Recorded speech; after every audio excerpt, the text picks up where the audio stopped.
Kali ini kita akan membahas pertandingan antara Arsenal versus Brighton pada pekan ketiga Liga Inggris. Pertandingan berakhir dengan skor 1-1.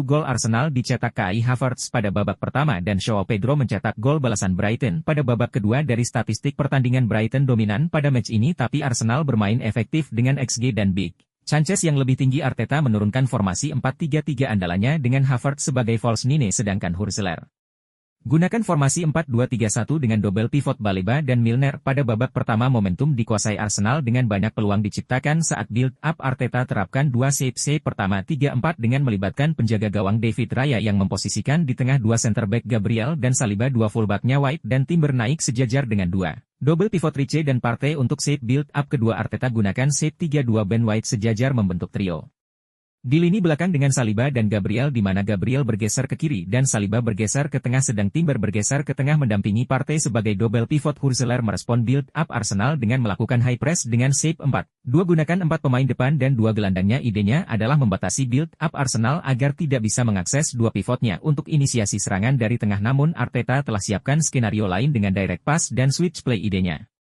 adalah pancing block press Brighton untuk bergerak satu sisi lalu bola segera di switch dengan direct pass ke sisi sebaliknya dengan menyasar pemain sayap sebagai outline progresi. Seperti pada klip ini, bola di switch play oleh White kepada Trossard di sisi sayap kiri yang bebas tak terkawal karena block press Brighton bergeser. Pada klip selanjutnya, Gabriel lakukan direct pass kepada Trossard yang lagi-lagi bebas tanpa pengawalan di sisi kanan pertahanan Brighton. Dalam dua kesempatan tersebut, Trossard berhasil eksplor pertahanan Brighton dengan skillnya yaitu crossing dan cut inside ke kotak penalti. Brighton di final third shape Arsenal adalah 3-2-5. Arteta menempatkan 5 pemain di depan yaitu Saka dan Trossard menjaga sisi sayap. Rice dan Odegaard berada di area half space dan Havertz bergerak bebas dan cair di tengah. Kelima pemain ini bergerak cair dengan melakukan kombinasi dengan sesekali Ben White menjadi pemain ekstra di sisi kanan dan Timber di sisi kiri. Hurzeler merespon dengan menempatkan 6 pemain di lini belakang di mana dua double pivotnya segera turun untuk mengcover center back ketika Arsenal menyerang di final third. Pada laga kemarin kita sering melihat pertarungan antara Hinche dan Saka, Trossard dan Veltman di koridor sayap Brighton. Saat menyerang di final third, Hurzeler terapkan shape 2-4-4 di mana Joao Pedro banyak support Mitoma di area sayap kiri dibantu Hinche yang masuk dari lini kedua. Idenya Hurzeler akan overload White dan Saka di sisi kanan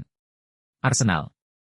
Arteta merespon dengan shape 4-4-2 atau kadang berubah 5-4-1 ketika diserang Brighton di final third dengan Partey drop menjadi center back sejajar Saliba dan Gabriel. Selain itu, Odegaard banyak membantu di area half space kanan agar Arsenal tidak kalah jumlah orang di area sisi kanan. Arsenal akhirnya berhasil mencetak gol melalui Kai Havertz memanfaatkan skema direct pass. Havertz berhasil lakukan lob melewati Verbruggen. Tak lama setelah unggul, Arsenal harus bermain dengan 10 orang setelah Declan Rice terkena kartu merah kontroversial. Dia terkena kartu kuning kedua setelah dianggap mengulur waktu dengan menendang bola ketika Veltman akan melakukan free kick di babak kedua. Momentum banyak didominasi Brighton dengan sesekali Arsenal membalas lewat counter attack. Hurzeler terapkan full attack di babak kedua menang jumlah pemain. Hurzeler menempatkan sampai 7 pemain untuk berada di kotak penalti Arsenal. Arteta merespon dengan menempatkan 8 pemain di kotak penalti. Sedang untuk shape permainan, Arteta terapkan 5-4 dan 5-3-1 dengan kompakness yang solid. Dengan counter attack cepat, Brighton mampu mencetak gol setelah umpan terobosan menemui Minteh yang lepas dari pengawalan back Arsenal di sisi kiri. Bola muntah tendangan Minteh disambar Pedro untuk mencetak gol penyama kedudukan. Setelah gol tersebut, Brighton menciptakan banyak peluang namun tidak bisa dikonversi menjadi gol, sedangkan Arsenal sering mengancam melalui counter attack lewat Havertz dan Saka. Havertz sendiri banyak duel 1 versus 1 dengan Van Hecke. Banyak pihak yang menyoroti kartu merah kontroversial Declan Rice sebagai upaya untuk menjegal Arsenal menjadi juara musim ini, namun musim masih panjang, segalanya masih bisa terjadi. Kita juga patut menantikan kiprah Brighton di bawah Hurzeler yang belum terkalahkan sampai pekan ketiga dengan 2 kemenangan dan sekali imbang. Let's see Liga Inggris yang seru untuk musim ini.